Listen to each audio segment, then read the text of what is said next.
dire que j'ai décidé de nommer le ministre Kouadio Konan-Bertin à la tête de ce nouveau ministère pour plusieurs raisons. D'abord pour dire que durant toute la campagne électorale, j'ai noté qu'il a prêché à chaque fois, à chaque occasion, la paix, la réconciliation et la cohésion entre les Ivoiriens. En deuxième point, comme vous le savez, il est jeune, il incarne donc la nouvelle génération que nous préparons pour la relève. Et je voudrais ajouter qu'il est du deuxième parti politique, le plus important de Côte d'Ivoire, puisqu'il est du PDCI-RDA. Et je voudrais rappeler aux uns aux autres qu'en 2015, quand le PDCI, le RDR et les autres membres du RHDP avaient décidé que je sois le candidat du RHDP, Kakabe avait donc décidé d'être candidat indépendant contre moi et de se présenter à l'élection présidentielle en 2015. Et je crois qu'à l'occasion de cette élection, il a eu à peu près 4% des suffrages exprimés.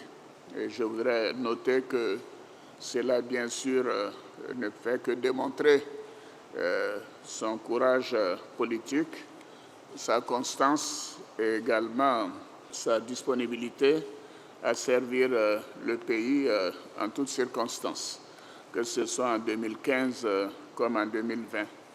Et je note qu'il est également député.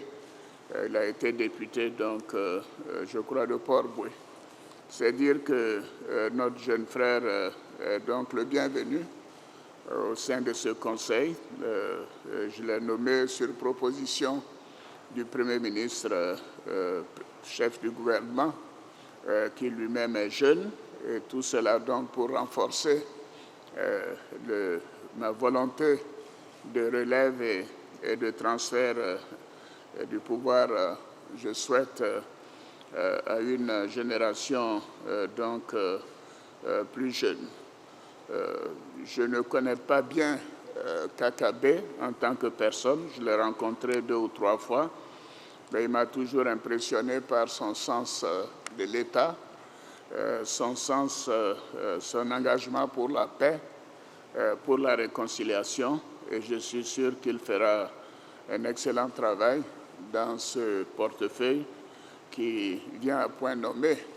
Et j'encourage le Premier ministre à l'utiliser pleinement, notamment avec le dialogue politique qui vient de s'ouvrir. Et je souhaite bien sûr que ce dialogue nous permette de consolider la paix et d'avoir des élections législatives apaisées au cours des prochaines semaines. Voilà donc, Mesdames, Messieurs les ministres, la déclaration préliminaire que je souhaitais faire en votre nom à tous, en souhaitant la bienvenue à notre jeune frère.